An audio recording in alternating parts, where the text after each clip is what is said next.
втората успешна история на програмата. Тук има една успешна история, само да видя. Я беше здрав някъде, трябва да пише. Но то не излиза, понеже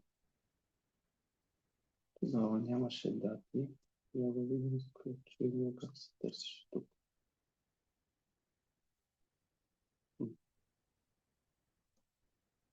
На заключение.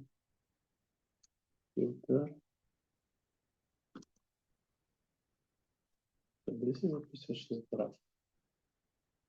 Не справя, ами здрав.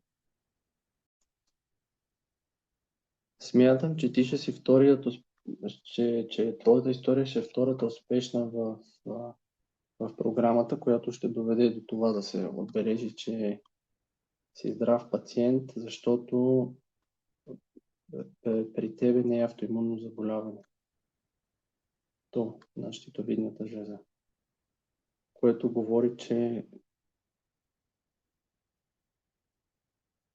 е обратимо на този етап съзнанието, който имам аз. И тук има една история на жена, която започна с 100 микрограма FT4 всеки ден, 7 дена в седмицата, като тя сама си беше махнала 25 микрограма в неделя. И с времето за няколко месеца, всъщност тя си спря лекарството, защото вече нямаше нужда от него, понеже и се коригираха оплакванията, коригираха и се изследванията. И в момента е на 0 микрограма, т.е. не пие лекарство.